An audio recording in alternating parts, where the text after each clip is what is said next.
Well, welcome back to Balfour Farm. Today, I had planned, I still do plan, to need to get some fencing done. But before I do that, so I just got a call that, I wonder if this fence is on. No, good. All right, so I just got a call that there was no water at the barn. So this is the end of the line here. It used to go across the driveway. We just tore it up and put in a new line because the line under the driveway had broken quite a while back. So this has been disconnected for since early spring. But I came down, I figured, well, start at the end of the line, and I was gonna walk. It's over a mile of water piping here on the farm. Just start walking, looking for a break in it. And luckily, the end of the line, somewhat luckily, this is where the leak was. There was this was on the end of it, and it actually blew off.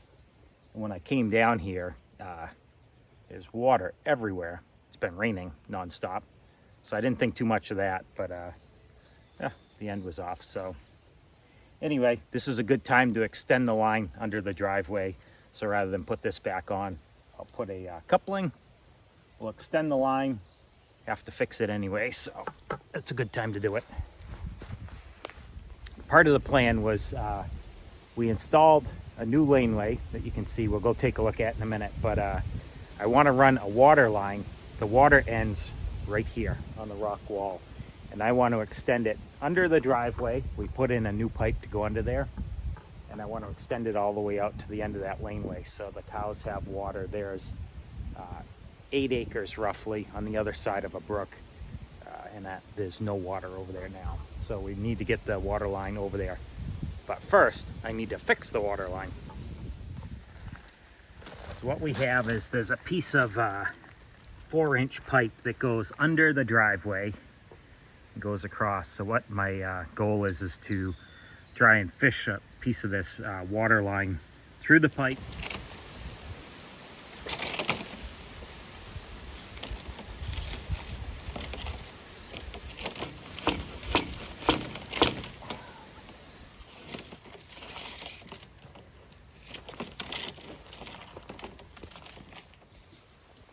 We're going to try this from the opposite direction. I didn't have much luck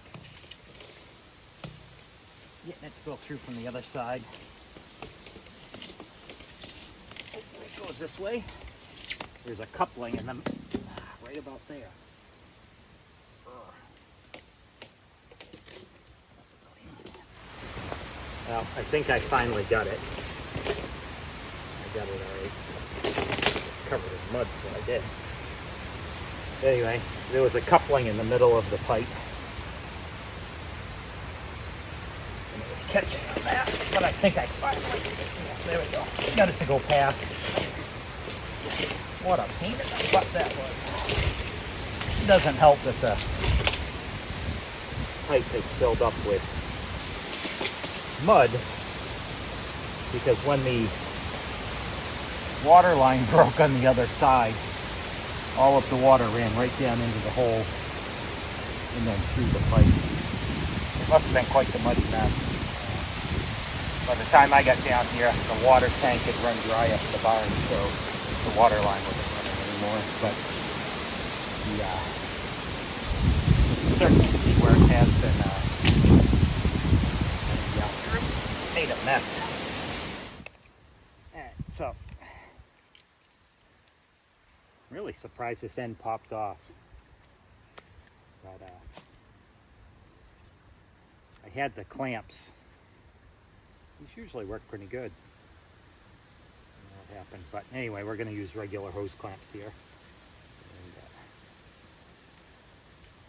don't want it coming apart again, that's for sure.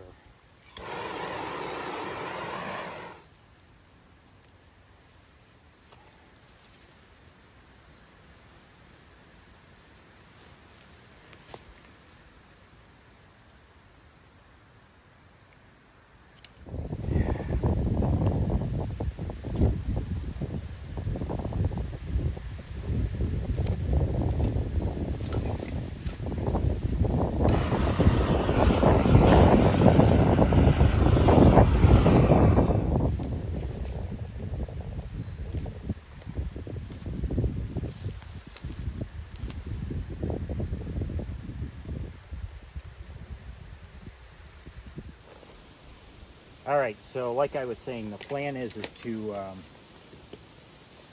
get this to go all the way up the laneway. But what I plan to do for the moment is I'm actually going to put the piece on that actually blew off on that side, just to cap it. And then later on I can come and run my line. I want to get the water back onto this so that the cows have water, and there's no water. I have the main water shut off at the barn, so we'll just get this cut here. I think we'll cut it right at this tree here.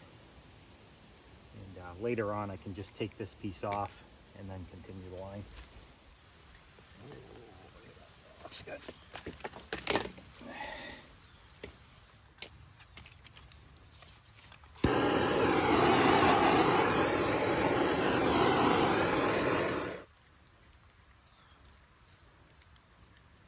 So this here, the fitting, the barbs on it are kind of rounded off.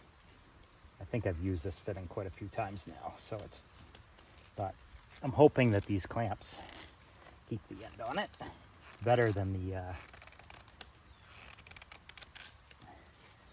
other clamps did. So we'll see. Seems to tighten up much better, so I really just want to get the water back on quickly as I can. Did find my nut driver too. I was searching for more parts and pieces in there. I found this buried at the bottom. So what happens is a piece of fence wire right there will keep it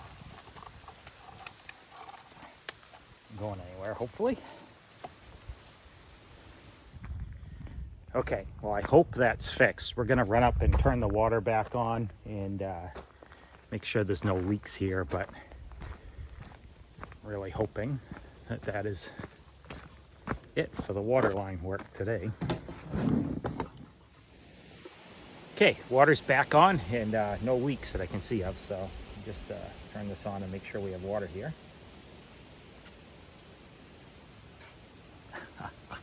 Oh, what a dummy. I turned the well pump back on. I didn't turn the valves on. Ay, ay, ay. All right, take two. Okay, well I just turned the water on and there's still no leaks, so which is nice.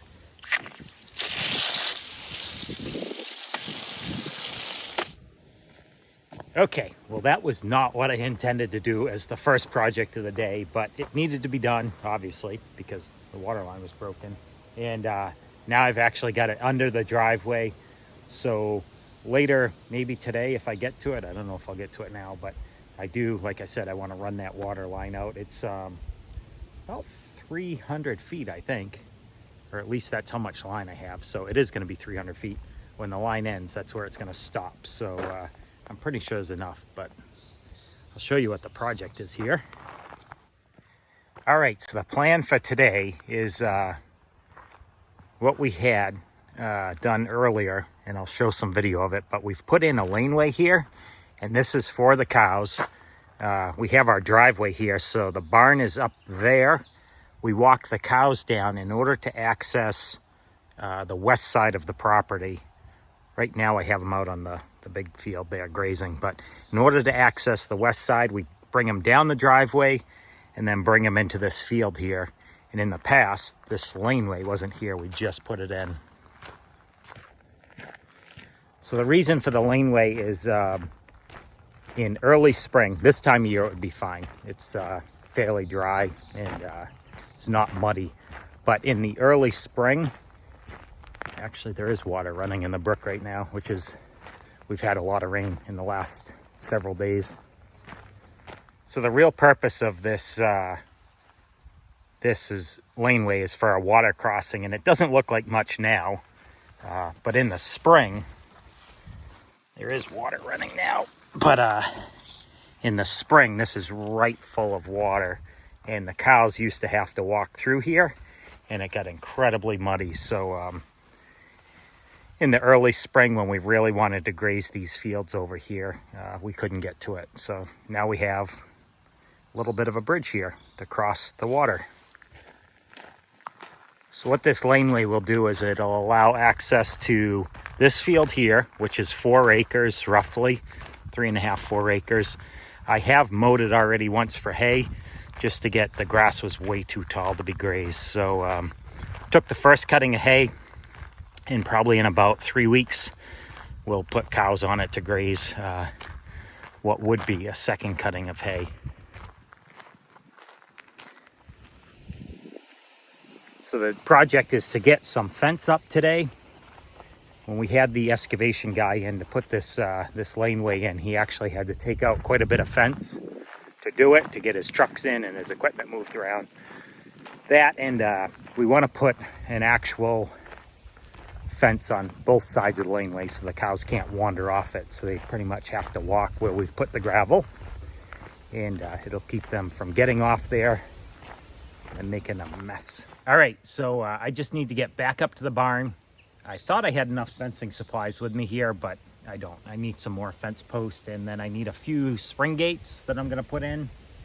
We'll put those in where the water crossing is, I think. But anyway, we're gonna get up to the barn and get some parts and pieces that we need to do this project.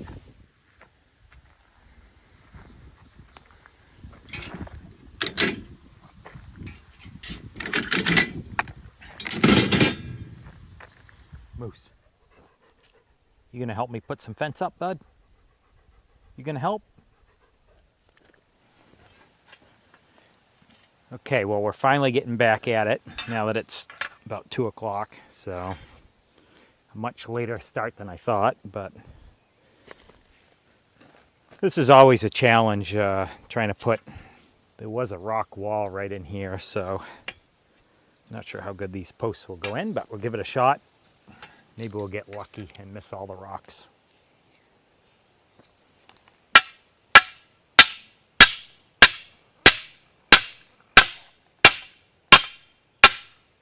They are not.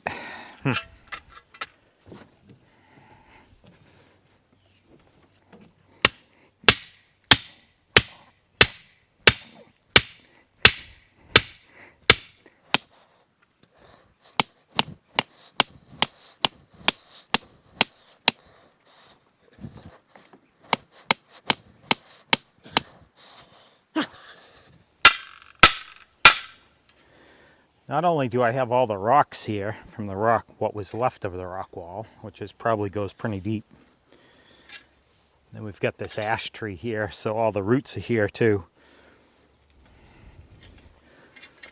Chance of finding a good spot is pretty slim, but we got to keep trying. I think I finally got it.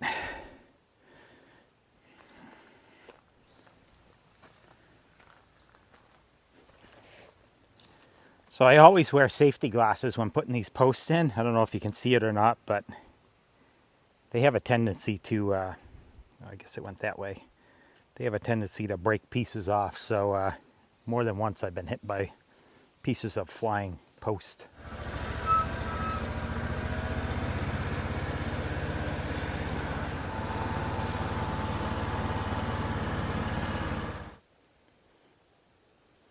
Moose, what are you doing there, buddy? Huh? You gotta be all muddy. Found a cool spot to lay down.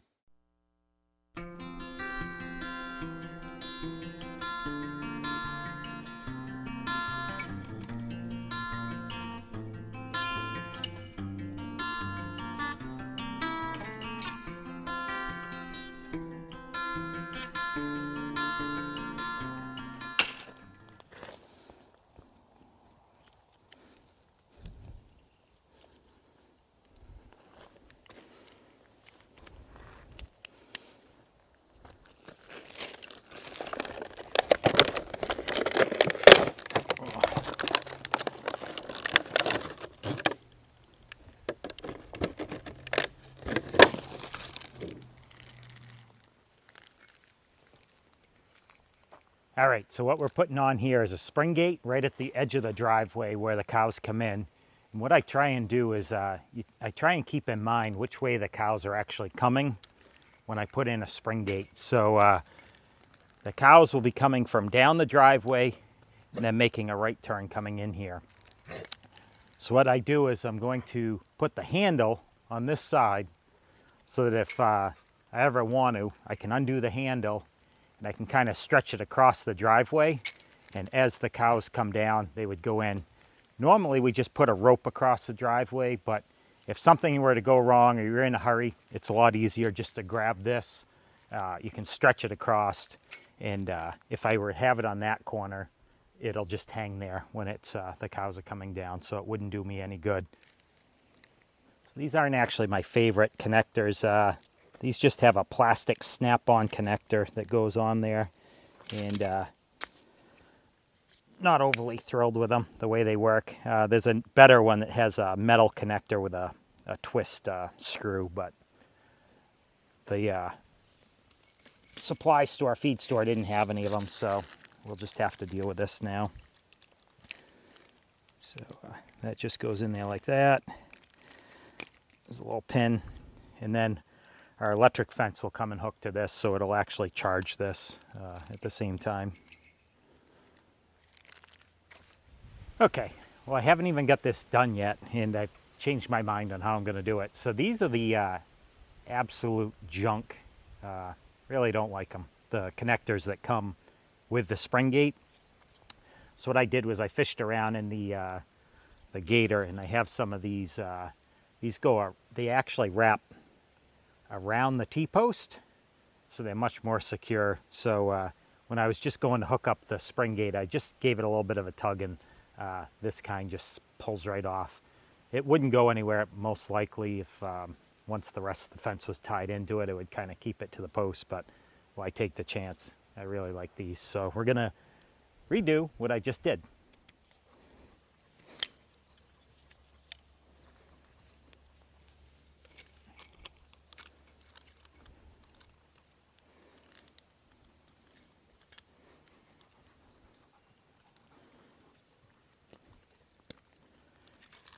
There, that is much better. Where it wraps around the post, it actually won't pull off. So when you pull it, the harder you pull it, it actually tightens up around the post.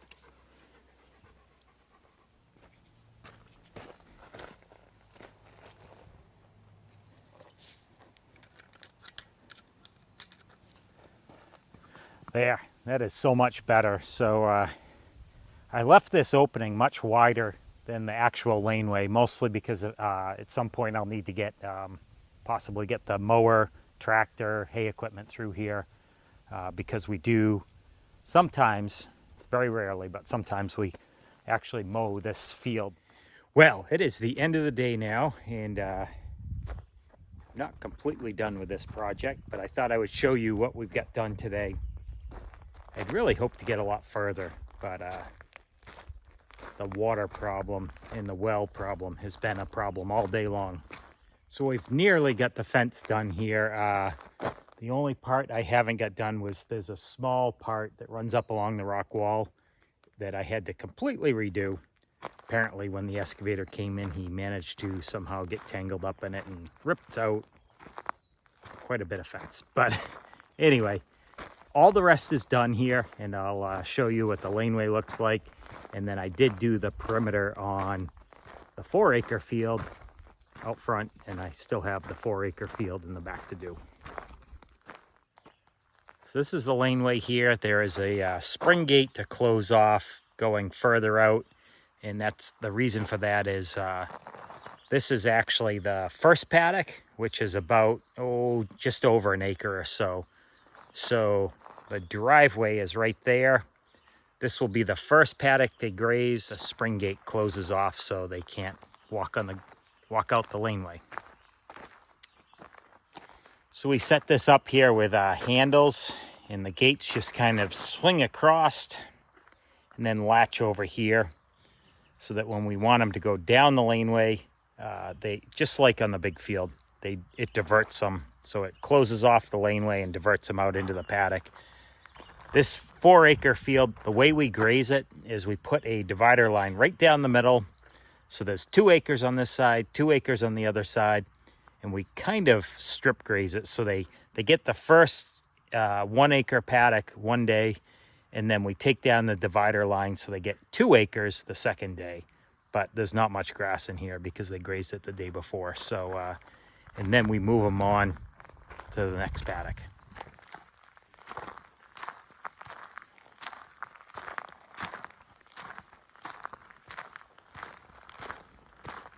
So I'm really excited to get this project done finally. This has been something we've been working on for quite a while. Finally got it done, have the fence up, and it's just in time because I really need to get the cows. They're on the what we call the big field, which is about the 12 or 13 acre field of permanent pasture. That's almost grazed out. So we only have probably maybe 2 or 3 days at the most left out there grazing, and then we need to move them somewhere else. So I plan on moving them out back. This here is the part that I showed you earlier that I grazed. We'll hold off on, obviously that's like 3 weeks from grazing, but out back where the grass is real tall, we're gonna put them out there next. So the laneway actually accesses this field here also, which is quite stony. I haven't, in the past I've mowed it for hay, taken a first cutting and then grazed the cows. And our hopes are next year it won't get this tall, because now that we have a laneway, I intend to graze this field very first in the spring. There's a lot of grass here for the cows to eat. So I'm mostly happy with what we got done today. Really happy to have the fence up. It'll make grazing out there so much easier with having a laneway. But the one thing I wished I had got to, which I didn't have enough time to get to, was the water line. We plan on running water all the way out there, but it's gonna have to wait. So we'll get to that probably Sunday. So it's about 6 o'clock now and it is time to quit. I am hungry and I'm headed to the house. Still need to feed the calf and yeah, get some dinner. So tomorrow is gonna be an early day. We have farmers market tomorrow in Portland, so that means 2:30 in the morning we start. So I usually try and end early on Friday. Doesn't always work. Thanks for watching, and don't forget to like and subscribe if you want to see more of what we're doing here on the farm, and we will see you next time.